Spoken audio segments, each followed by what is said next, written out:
حضرت شعیب علیہ السلام نے ہر طرح سے اپنی قوم کو سمجھایا اور دین و ایمان کی دعوت دی، مگر ان کی سرکش اور ضدی قوم نے صاف انکار کر دیا تو اللہ تعالیٰ سے درخواست کی، اے ہمارے رب، ہمارے اور ہماری قوم کے درمیان انصاف کے ساتھ فیصلہ فرما دے، اور تو سب سے بہتر فیصلہ کرنے والا ہے۔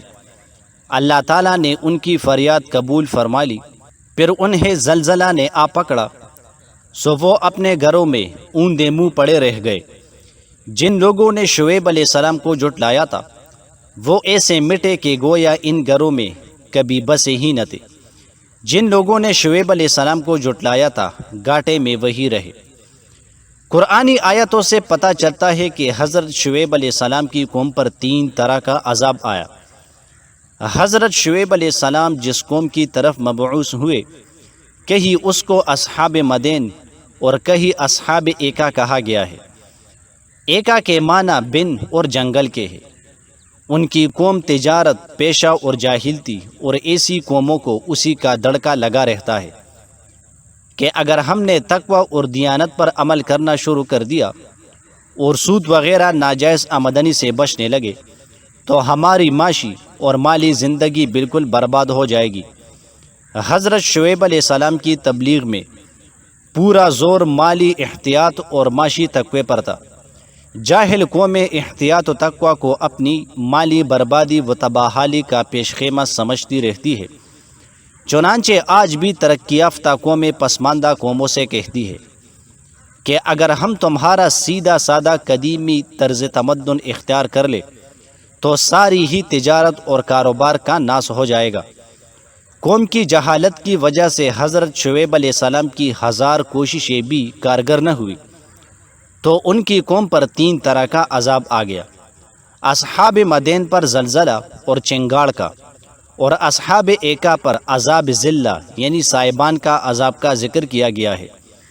عذاب کی صورت یہ ہوئی کہ اول چند روز اس بستی میں سخت گرمی پڑی جس سے ساری قوم بلبلا اٹھی۔ پھر ان کے قریب جنگل پر ایک گہرا بادل آیا جس سے اس جنگل میں سایہ ہو گیا اور ٹھنڈی ہوائیں چلنے لگی۔ یہ دیکھ کر سارے بستی کے لوگ اس سائے میں جمع ہو گئے۔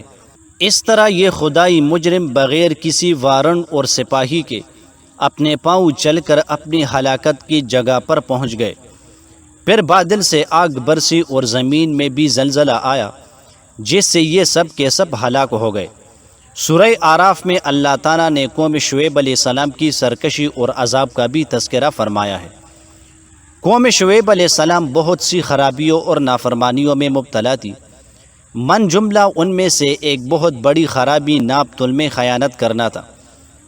حضرت شعیب علیہ السلام نے انہیں بہت سمجھایا، فرمایا، اے میری قوم، ناپ تول انصاف کے ساتھ پوری کرو، لوگوں کو ان کی چیزیں کم نہ دو اور زمین میں فساد اور خرابی نہ مچاؤ۔ مگر وہ لوگ باز نہ آئے اور انہوں نے بطور تحقیر و استہزاء کہا، اے شعیب علیہ السلام، تیری نماز تجھے یہی حکم دیتی ہے کہ ہم اپنے باپ داداؤں کے معبودوں کو چھوڑ دیں اور ہم اپنے مالوں میں جو کچھ چاہے اس کا کرنا بھی چھوڑ دے۔ تو بڑا ہی باوقار اور نیک چلن آدمی ہے۔ بالآخر اللہ تعالیٰ نے ان پر رسوا کن عذاب کو بھیجا۔ ایک سخت چیخ تھی جس سے ان کے دل پارا ہو گئے، اور اسی کے ساتھ زمین میں زبردست بونچال یعنی زلزلہ آیا۔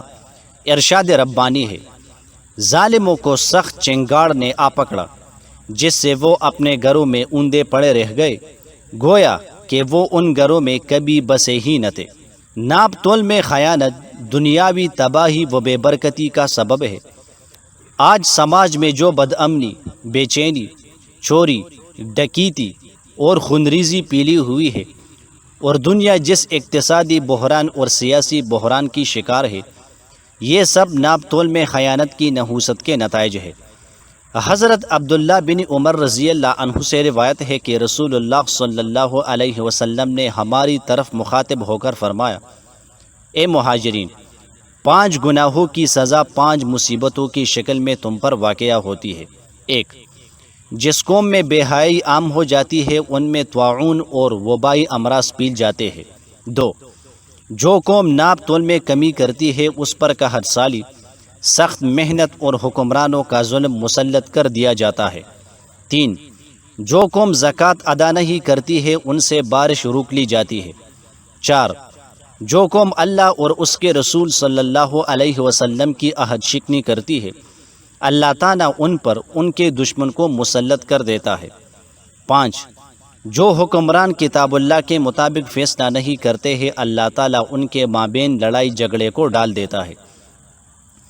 حضرت عبداللہ بن عباس رضی اللہ عنہ فرماتے ہیں، جس قوم میں خیانت ظاہر ہوتی ہے ان کے دلوں میں رعب ڈال دیا جاتا ہے۔ جس قوم میں زنا عام ہو جاتا ہے اس قوم کے لوگ بکثرت مرنے لگتے ہیں۔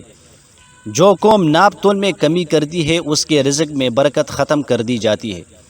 جو قوم حق کو چھوڑ کر فیصلہ کرتی ہے ان میں خونریزی عام ہو جاتی ہے۔ جو قوم عہد شکنی کرتی ہے اللہ تعالیٰ ان پر دشمن کو مسلط کر دیتا ہے۔ دنیا میں بہت سارے لوگ بے ایمانی، بددیانتی اور دھوکہ دہی کے باوجود فقر و افلاس اور بے چینی و بدامنی کی زندگی گزارنے پر مجبور ہوتے ہیں،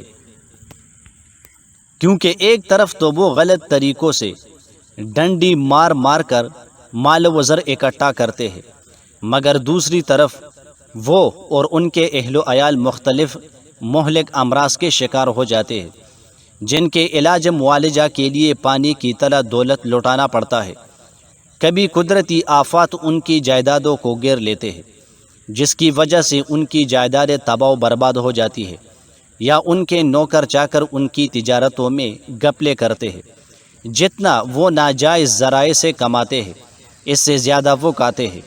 اس کے علاوہ دنیا کا دستور ہے کہ جب رعایا خیانت، بددیانتی، ناپ تول میں کمی جیسے امراض میں ملوث ہوتی ہے تو ان کے شامت اعمال کے نتیجہ میں ان پر مکار، دغاباز، خائن، بدعنوان حکمرانوں کو مسلط کر دیا جاتا ہے، جو اپنے دور اقتدار میں خوب خزانوں میں لوٹ کسوٹ کرتے ہیں اور رعایا کے مصالح و حوائج کو نظر انداز کر دیتے ہیں۔